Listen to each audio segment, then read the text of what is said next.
En octobre 1986, Honda dévoile au grand public, en exclusivité mondiale, la 600 Transalp. Il s'agissait à l'époque d'un trail classique avec une roue avant de 21 pouces, un cadre à berceau tubulaire en acier, des suspensions à grand débattement et un large guidon. Malgré son positionnement routier, la 600 Transalp s'inspirait des motos tout-terrain du Dakar, la grande mode du moment. La plus grande particularité de la Transalp était celle de posséder un moteur twin de moyenne cylindrée, avec une disposition en V, ouvert à 52 degrés. Tiens donc. Du haut de ses 583 cm3, le moteur délivrait une puissance de 50 chevaux.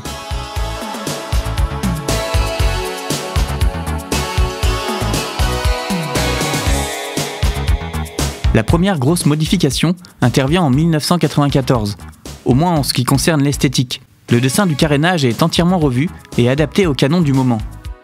C'est en 2000 que la plus grosse évolution va avoir lieu. Tout est pratiquement chamboulé. Le moteur twin, issu des Deauville, passe à 650 cm3. En 2008, Honda fait de nouveau évoluer la Transalp et augmente encore sa cylindrée à 700 cm3. Après 20 années de succès un peu partout en Europe et 150 000 unités vendues dans le monde, la Transalp est un véritable best-seller. Mais pour nous, c'est surtout tout un symbole. Le nom de notre chaîne y est lié, et c'est la moto qui a servi pour notre premier voyage au Maroc. Nous avons avec elle d'excellents souvenirs, une moto extrêmement polyvalente, facile et d'une fiabilité extrême.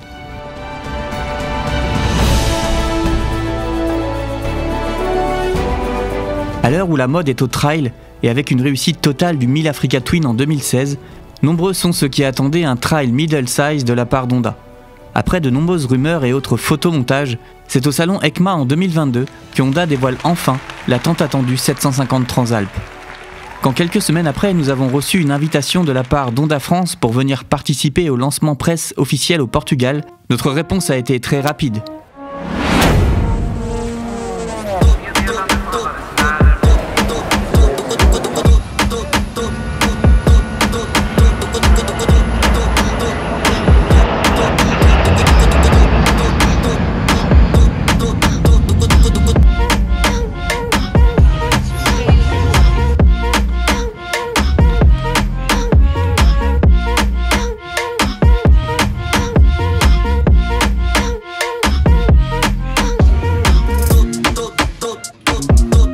Arrivé à l'hôtel, tout s'enchaîne très vite.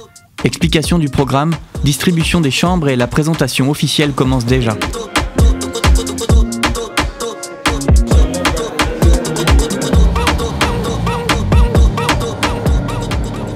In terms of what the new bike means, what we've liked describing it as, it's the original all-rounder DNA, but with a new sting.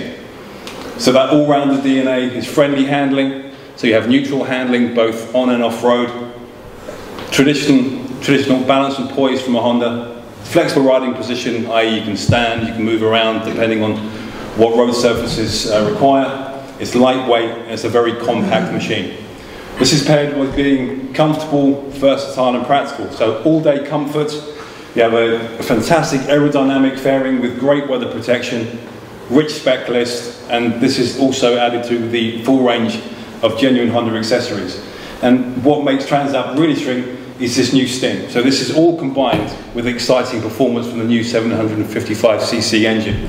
So really punchy, really good top-end power. Those of you who rode the Hornet are familiar with the performance of the engine. So great top-end power and fantastic low to mid-range torque. In terms of power-to-weight ratio, outstanding power-to-weight ratio. It's one of the best in our class, in our range, sorry. But also, from the performance point of view, Transalp comes with 5 unique riding modes, so you can make it the bike that you want it to be.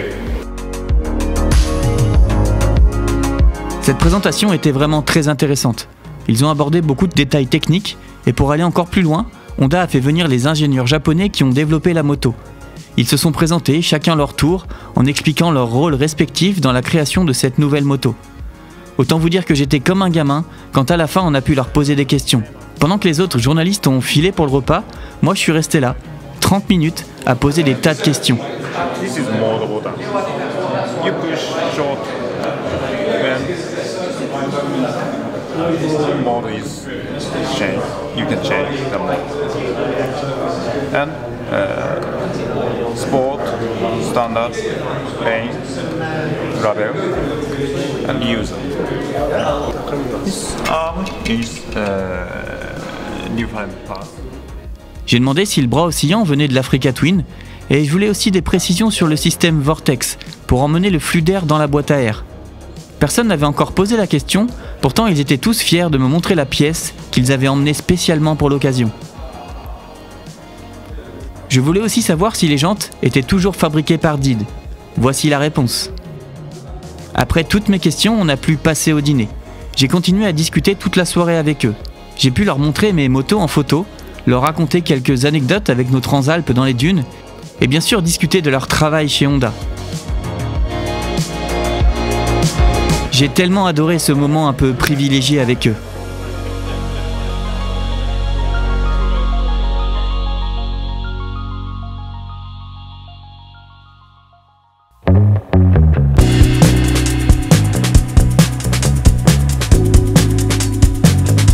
« 8h30. Toutes les motos sont alignées et tout le monde a l'air prêt pour découvrir cette nouvelle Transalp. J'installe rapidement mon support téléphone. Je mets en route mes caméras, petit briefing et c'est déjà l'heure du départ. Bon voilà les premiers tours de roue sur cette nouvelle Transalp. On va y aller doucement, je vais pas vous dire tout d'un coup parce que on est parti pour 180 km. On fait une belle boucle dans les terres portugaises. On a beaucoup de routes, mais il y a une dizaine de kilomètres de tout terrain, mais apparemment c'est assez facile, c'est de la piste roulante. Premier commentaire que je peux vous faire, c'est que c'est facile, c'est une Honda. Donc en fait on est tout de suite à l'aise, comme toutes les Honda. Avec les années qui passent, c'est encore plus facile qu'avant. Je fais rapidement une accélération. J'avais hâte de découvrir ce moteur. Ça n'a tellement rien à voir avec ma vieille 600.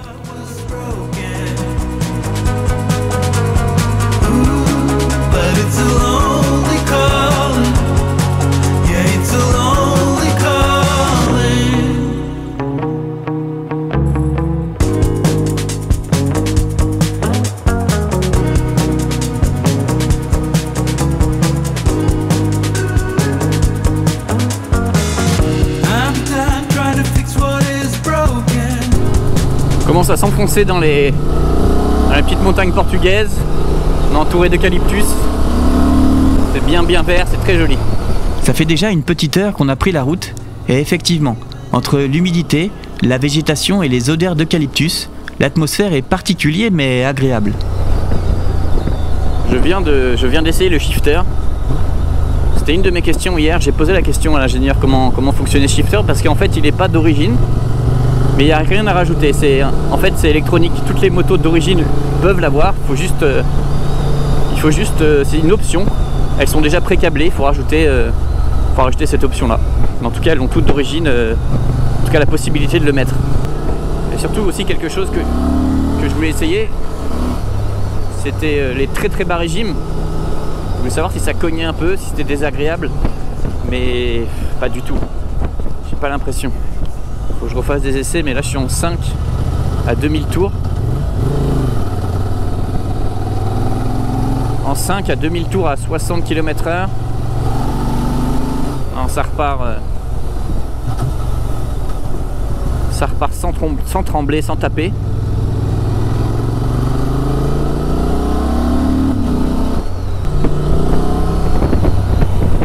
On a pris de la hauteur, c'est magnifique.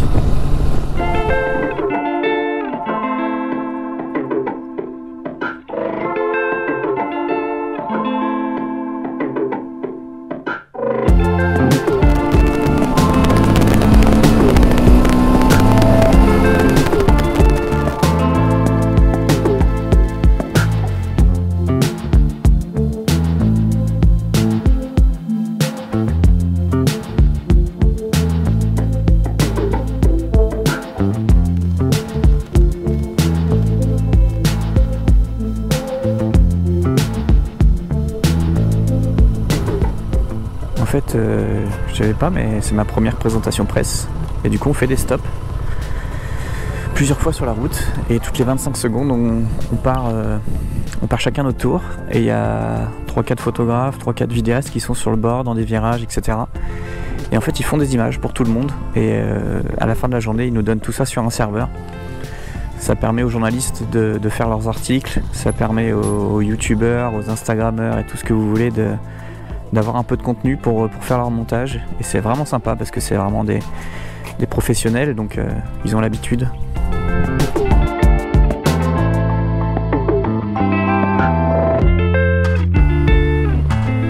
Donc pendant ces différents points photos et vidéos, il y a quelques photographes et vidéastes sur le bord de la route, comme ça.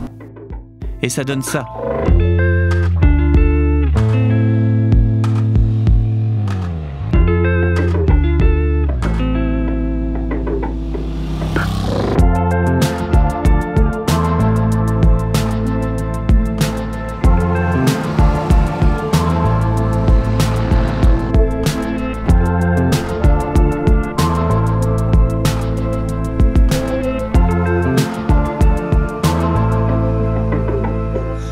« 10h30, c'est l'heure de faire une pause café et surtout de manger un traditionnel pastéis de nata.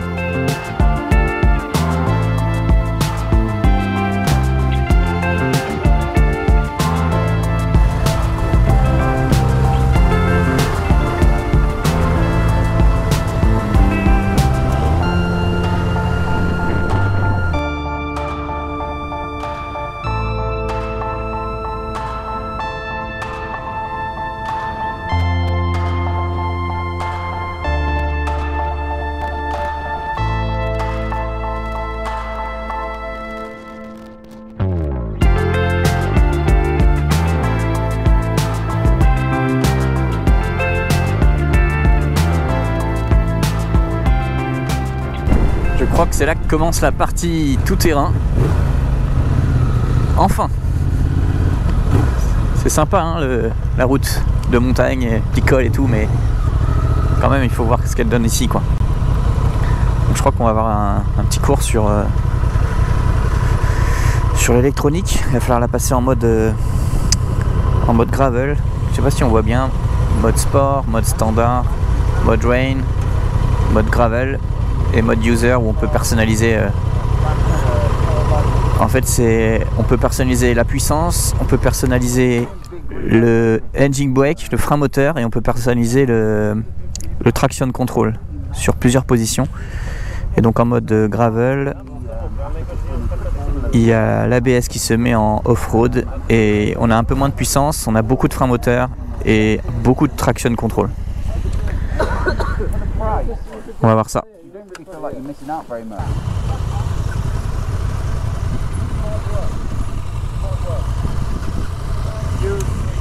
Ah, I know. Ok.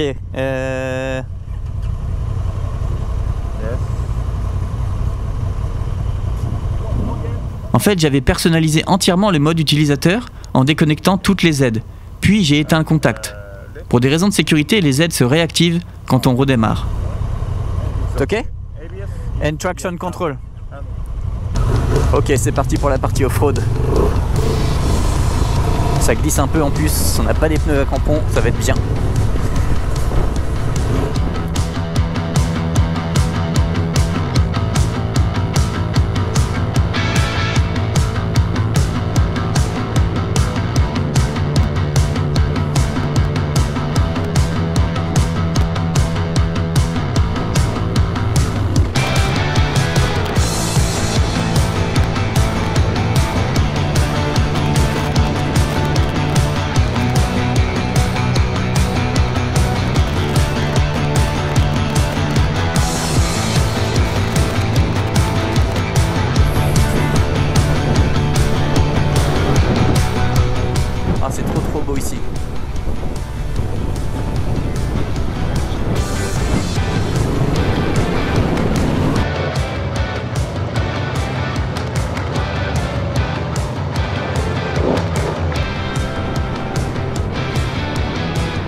Je vais la remettre en place parce que...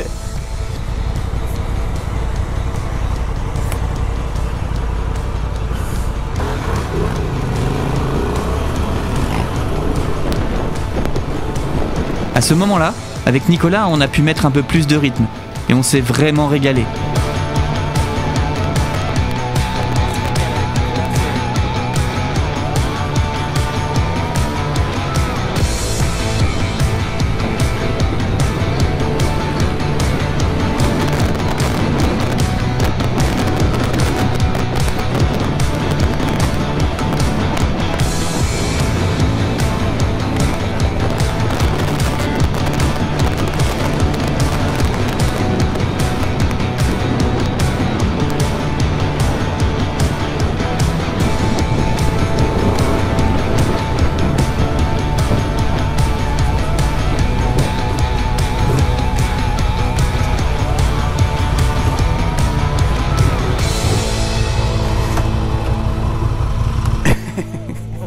Je ferai ça toute la journée derrière toi.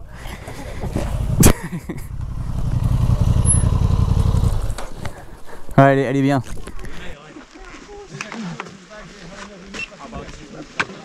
Ouais, je me suis régalé. C'est glissant mais juste pas trop qu'il faut. Vers la fin de la partie off-road, on a fait une nouvelle pause photo et vidéo. L'occasion de faire de nouvelles images, en tout terrain cette fois. Okay, so this is our base photo point, okay? And we're going to work photo up and down in this direction and video in this direction, okay?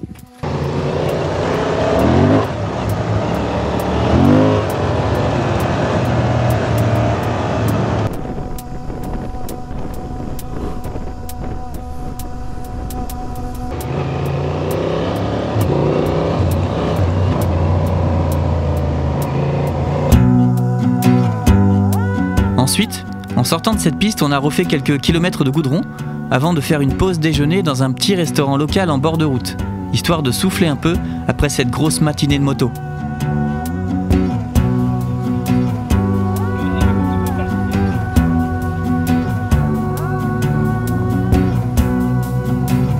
On refait quelques images et c'est l'heure de prendre la route du retour.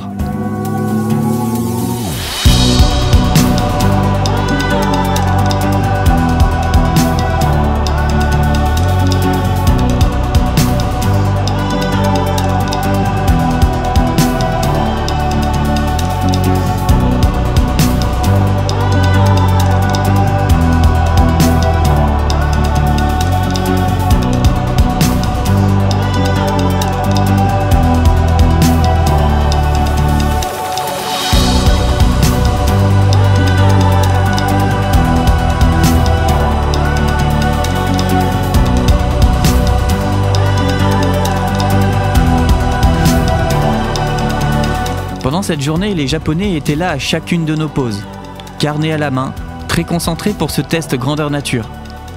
À force de discuter avec eux, j'ai réussi à les convaincre de dire quelques mots devant ma caméra. Moto installée dans le jardin de l'hôtel, veste Honda impeccable, je leur ai demandé de se présenter et de présenter leur rôle dans la conception de cette Transalp.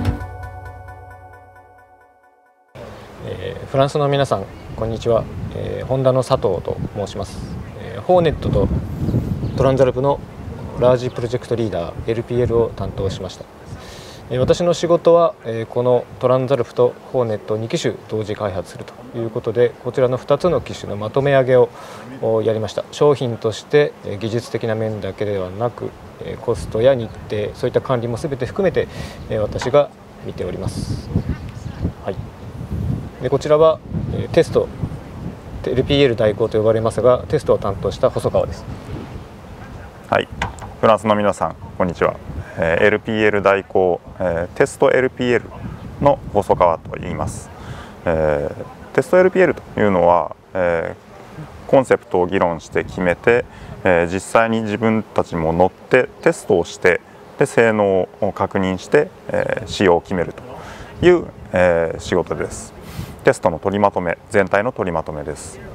はい、で私は今まで、多くのファイアブレードを担当してきました。で特に30周年の2022年モデルのファイアブレードにおいては、ラージプロジェクトリーダーを担当しました。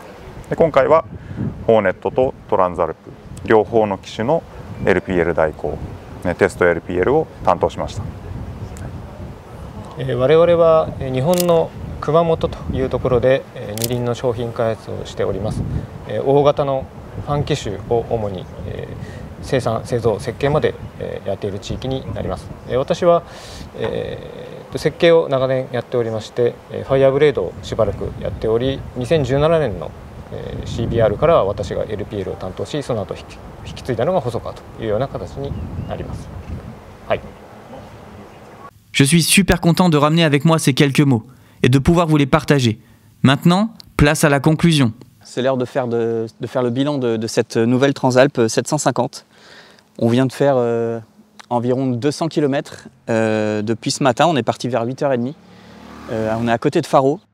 On a été beaucoup de routes de montagne, beaucoup de lacets, pas du tout de ligne droite. On était toujours en virage, freiné, accéléré. Donc on a pu vraiment la tester. Et on a fait, juste avant la pause déjeuner, on a fait à peu près une dizaine de kilomètres de tout terrain. Il avait un petit peu plu, donc c'était un petit peu glissant, en fait, juste sur la couche du dessus, mais c'était assez dur dessous, donc juste ce qu'il fallait pour que ça glisse un peu et s'amuser. J'ai adoré cette partie, même si je l'ai adoré sur la route, forcément, j'ai beaucoup aimé l'apprendre en tout terrain, glisser un peu. L'ingénieur m'avait conseillé plusieurs réglages au niveau d'électronique, donc je m'étais mis en mode user, le mode où on peut personnaliser. Que dire, c'est une Honda, on n'est pas déçu. Chaque nouveau modèle est toujours mieux, mais on est tout de suite à l'aise, on s'assoit dessus, dès les premiers virages, on sent qu'on est sur une Honda et ça fonctionne toujours autant. Les points positifs, c'est une moto réussie. Le nouveau moteur, on l'attendait avec impatience. Je n'avais pas encore eu la chance d'essayer la nouvelle Hornet. C'est exactement le même moteur. Absolument rien à voir. Il y a plus de 30 ans d'écart avec la mienne, la 600 Transalp, l'original. Et on passe presque au double de chevaux, 92 pour ce modèle-là, calé à 270 degrés, ce qui fait qu'on a toujours ce bruit très sympa qu'on a aussi sur l'Africa Twin. Le moteur est assez coupleux, il tape pas, il cogne pas du tout bas dans les tours et il est très rageur. On a ce bruit d'admission qu'on entend très très bien. Une fois passé 6000 tours, c'est jusqu'à la zone rouge, c'est vraiment, vraiment plaisant. Je passerai à l'écran TFT qui pareil, très, très bien placé, lumineux, on peut personnaliser les modes, enfin, tout ça c'est très réussi encore, il n'y a pas d'erreur là-dessus. Cette moto était équipée du shifter, pareil, il marche très très bien, aucun problème de passage de vitesse, même si on n'est pas vraiment grosse poignée, ça passe sans problème, en haut et en bas. Voilà, il n'y a pas vraiment de défaut à cette moto, je suis très content de l'avoir essayé. Si je devais peut-être en lister un, c'est peut-être le look de la face avant. Donc on est un peu tous unanimes sur ça. A priori, c'est vraiment la face avant du 500 CBX. Donc il ne faut pas oublier que cette moto, elle sort à 10 500 €. Donc c'est pour vraiment se positionner sur un tarif très agressif que Honda a décidé de reprendre des pièces d'autres motos. Alors est-ce que c'est une bonne solution? Je ne sais pas, mais en tout cas, on ne peut pas faire quelque chose de très évolué, refaire un phare, refaire un design avant et en même temps pas proposer un tarif avantageux. Alors voilà, c'est peut-être le seul défaut que je puisse le trouver, mais à part ça, de côté, de derrière, elle est vraiment belle. J'ai dit, est-ce qu'on peut l'appeler Petite Africa Twin? Alors c'est ce que nous, en tout cas moi, j'attendais depuis quelques années. On n'est pas sur le même secteur. Vraiment, Honda a voulu se positionner comme avant sur la Transalp, une moto vraiment très polyvalente. Ce qu'ils m'ont expliqué, c'est qu'ils ont voulu juste élargir le champ d'utilisation. Donc ça va vraiment de celui qui veut faire de la route tous les jours, ça va vraiment à celui qui veut faire du chemin. Mais on n'est pas sur une moto full tout-terrain, comme était destinée l'Africa Twin. On est sur une moto qui peut tout faire, comme avant, et elle le fait bien. Donc voilà, la conclusion, c'est que j'ai passé une super journée. J'ai adoré faire ces 200 km. On était avec beaucoup de journalistes. C'était le lancement presse européen officiel. Une super organisation de la part d'Honda, rien à dire. Donc voilà, je vous laisse sur des belles images de cette moto et je vous dis à bientôt. Ciao.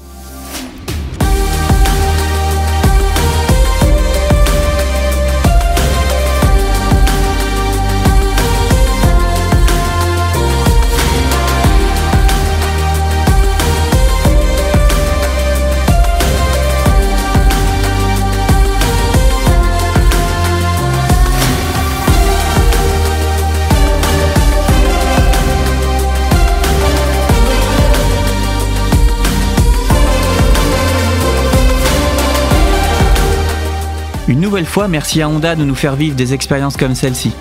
Et merci à vous tous d'être toujours aussi nombreux à suivre nos aventures.